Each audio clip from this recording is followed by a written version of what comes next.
Hey, what's up? It's your girl Neek, and this is a reposted video. Now, with all the Diddy news and everybody talking about him, I previously went over the lawsuit that his chef sued him for in 2017. Now, way before Cassie did a lawsuit, way before Don Richard did a lawsuit, and all of these salacious things came out, he had a chef that sued him, and she was fed up with seeing all of the hanky panky, as in sexual activities, going on. She was tired of him seeing him rub baby oil and get freaky deaky with guests in front of her, and she had enough. So this is a repost of me breaking down that lawsuit. Hopefully you guys enjoy, and let's get into it.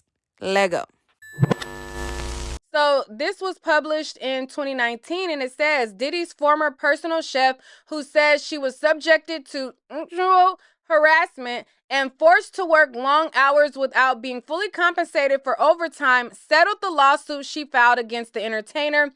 The attorneys in the case told a judge Tuesday. In her suit filed in May of 2017 against the 49-year-old defendant, whose real name is Sean Combs, plaintiff Cindy Ruder alleged that she often worked long hours and traveled with him, sometimes for up to 2 weeks, without receiving any additional pay. She said she was hired in April of 2015 and fired in May of 2016. She said it was very hostile over there. Things was a little bit too cray-cray, and she was not here for it. It says, as an example, Ruta stated that in August of 2015, she arrived late because of traffic, and that Diddy, present with house guest Gina, remember we talked about Gina yesterday, and that's the girl that said that he stumped her, beat her, and was hitting her in the head, on the side, and in the back, and all of that? Yeah, if you didn't catch my video yesterday, make sure you catch it, because we had all the tea. So she said, baby, Diddy was there and Gina was there, the last girl who alleged that he put the paws on her and all of this and all of that. So she said that she was late because of traffic, and that Diddy, who was present with house guest Gina, yelled in obscenity at her, then asked, "Can't you see I have company?" Ruta says she apologized to Diddy and Gina, and that singer told her immediately to prepare breakfast and serve it in his bedroom.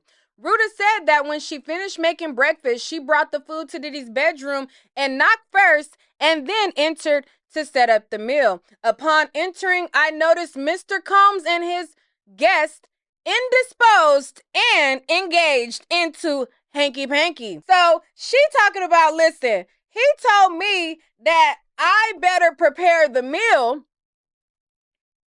and he had Gina over there, the girl that we talked about yesterday, and she said by the time she was done with the meal, they was getting it on like Donkey Kong, and she had to be subjected, and her poor eyes had to see his big beefcake, little beefcake, or his medium-sized, pinky-sized beefcake, ramming it into Gina, and she said she was disturbed. She had to see if he was...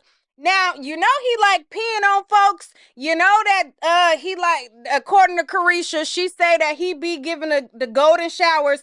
And according to Cassie say that Cassie said a lot. So ain't no telling what she seen when she said she walked in there, and baby, she had to see him giving it on like Donkey Kong to Gina. So it says that upon entering, I noticed Mr. Combs and his guests, they was naked and getting it on. She said that in June of 2015, Diddy's manager commented on the size of her lips, and that he and one of the bosses asked a number of hanky-panky oriented questions. She said one of her bosses told her to sign a confidentiality agreement, as well as a promise to arbitrate any labor disputes. She says she asked if someone could review the agreement because she did not understand it, but the supervisor told her not to share the paperwork with anyone, or the offer would be rescinded and she would be fired. She said that she eventually signed the agreements and that her annual salary was $91,000. So she got $91K for the year. Ruta claimed that over her objections, she was required to travel with Diddy on 2 trips to Miami and another to Joshua Tree National Park to prepare meals for him and his guests. She said she insisted when she signed the offer that she not have to travel because she had children to care for and could not be away from them for long. So the article that I was reading just wasn't given all the way because I'm like, it has to be a little bit more juicy details. So I took my butt online, had to uncover these documents, and baby, there was a lot more juicy details in the document. So the woman and the personal chef, Miss Ruta, she is suing, and this is what she settled for. Well, not suing, she sued and settled. So her complaint was for sexual harassment, a hostile work environment, failure to prevent harassment and retaliation, violation of whistleblower protection labor code, wrongful discharge in violation of public policy, retaliation, defamation, intentional infliction of emotional distress, negligent infliction of emotional distress, and failure to pay overtime. So in her lawsuit, she details how he didn't really pay her overtime. She basically talked about how, and I'm just going to summarize this part because we're going to get into the juicy stuff.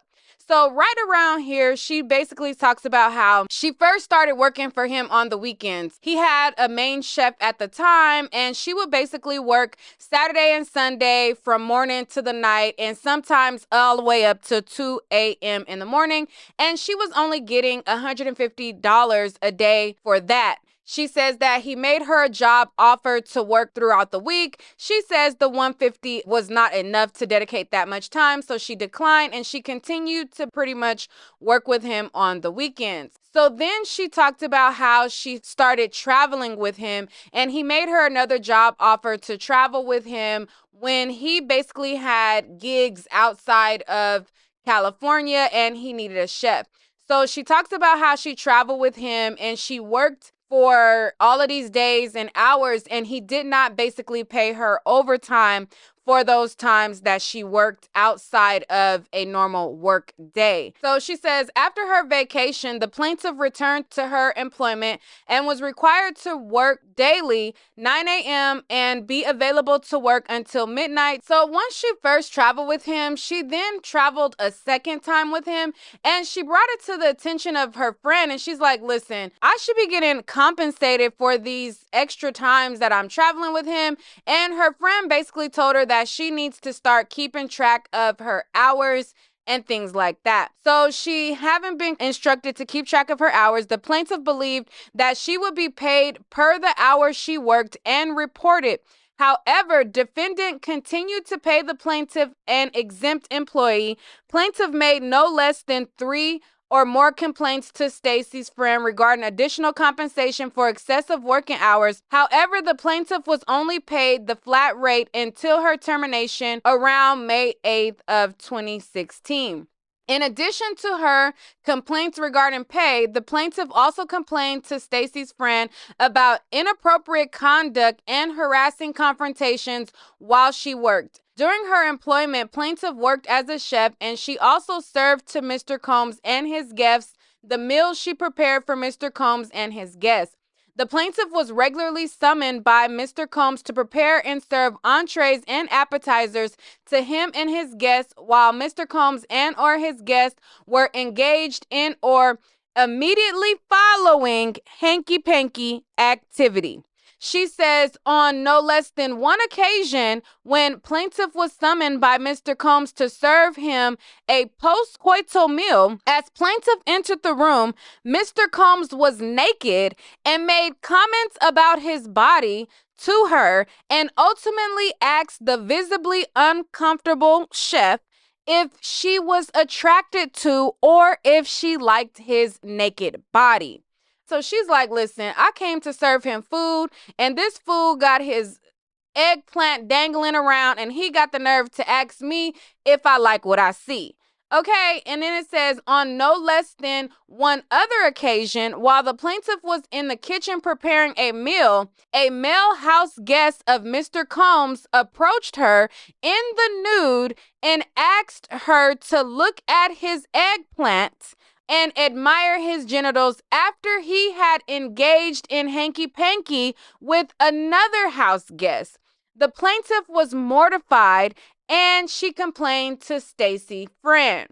The plaintiff made multiple complaints to Stacy Friend about these and other instances where she was exposed to activity and approached with conversations of hanky-panky nature. The plaintiff alleges that because of her complaints regarding pay and her complaints about the regular exposure to hanky-panky activity and harassing conversations, she was lured into a situation where she could be accused of theft and ultimately terminated. She says that it was known by the house personnel that Iris, the executive house cleaner, regularly salvaged items discarded by Mr. Combs at his residence. In 2016, Iris approached her with a watch that Iris said that she found in the garbage can. So the housekeeper came up to the chef and said, "Do you want this watch since it was thrown away in the trash by Puffy?" And the chef looked at the watch. She liked the watch. She said yes. And the housekeeper told her to take it. In the days following, the chef was accused of theft and told that she would not be prosecuted if she returned the watch and signed a waiver of all rights and claims against the defendant as they relate to her employment by the defendant. The plaintiff returned the watch. However, she refused to sign the waiver of rights and claims that the defendant ultimately terminated her on or around May 8th. So basically what she's saying is they set her up. So she's like, listen, I'm making all of these complaints about eggplants coming in, seeing y'all do hanky-panky, having to serve y'all after these rendezvous and things like that. I am not happy with y'all working me day in and day out, the morning to the wee hours of the night, and I'm only getting paid a measly $150 a day or whatever. I'm not really getting paid enough. So she was making these little complaints or whatever, and she says they came up with a plan. That's what she's saying in so many words. They came up with a plan to get her up out of there. The housekeeper told her to get the watch because it was thrown away. She said, okay, I like the watch. She took the watch, and they said, if you bring the watch back, we won't prosecute you as long as you sign a waiver saying that you won't sue us or anything like that. And she said, bump that. I'm not about to sign that I won't sue y'all. So then, boom, you get terminated. That's basically what that's saying in summary. So it says, throughout the plaintiff's employment, she was misclassified as exempt and not paid overtime for work performed over 8 hours per day, 40 hours per week, and she was not paid double time for work performed over 12 hours per day, and was not provided with accurate itemized wage statements, and was not provided all wages earned upon her termination. Moreover, the plaintiff alleges that the defendants retaliated against her and ultimately fired her because of her ongoing complaints regarding unhealthy conditions, including excessive hours without the required compensation and the ongoing pervasive sexual harassment by the defendant Combs and his house guests. Additionally, on or around May 8, 2018, after the plaintiff made a series of complaints regarding the excessive hours and ongoing sexual harassment, the plaintiff was given a watch, then accused of theft, ultimately fired based on the untruthful accusation of theft.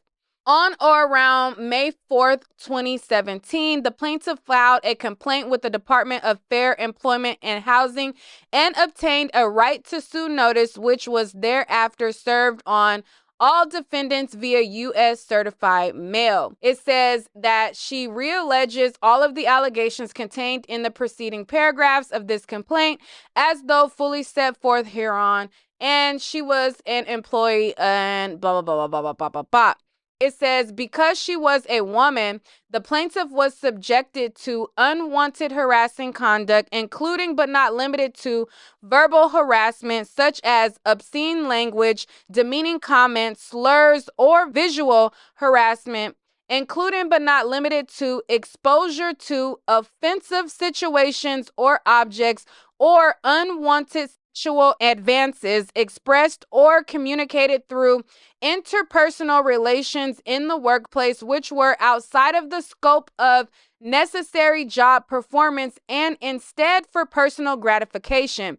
The harassing conduct was severe and pervasive and not of a type of necessary for the management of the employer's business or supervision of the plaintiff's jobs. A reasonable woman in the plaintiff's circumstances would have considered the work environment to be hostile or abusive. The plaintiff considered the work environment to be hostile or abusive, and it says a supervisor engaged in the conduct and the defendants or its supervisors or agents knew of or should have known of the conduct and failed to take immediate and appropriate corrective action. The plaintiff was harmed. The conduct was a substantial factor in causing the plaintiff's harm.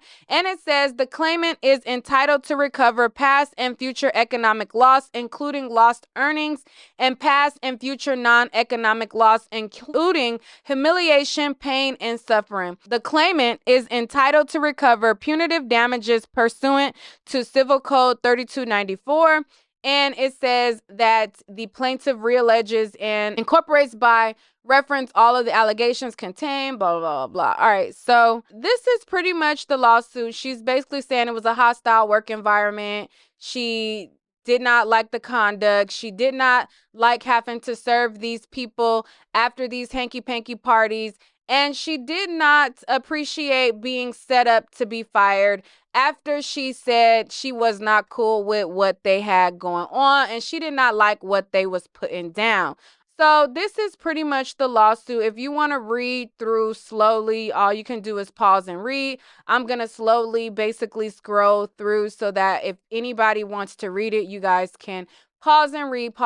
But most of this is just like a repeat of the main points. So let's see. Yeah, it's just like her re-alleging the same thing for different things.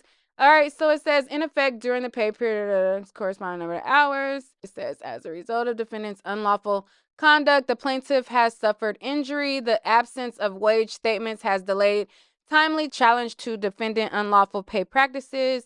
All right, so it says, blah, blah, blah, da, da, da, da. Yeah, it's just like re-alleging the things that she already alleged in different ways. It says the illegal conduct alleged herein is continuing, and there is no indication that defendants will not continue such activity into the future. The plaintiff alleges that if the defendants are not enjoined from the conduct set forth in this complaint, defendant will continue to retaliate against the employees and will continue to fail to pay all wages earned, will continue to require employees to work during rest periods without providing appropriate compensation in lieu thereof, and will continue to fail to pay and to avoid paying appropriate taxes, insurance, and unemployment withholdings. So she's like, listen, if y'all don't give me no money for this, they're going to keep on doing people like this, and we need to make an example. So that is pretty much it. Y'all let me know what y'all think about it, and I'll see you guys on the next video.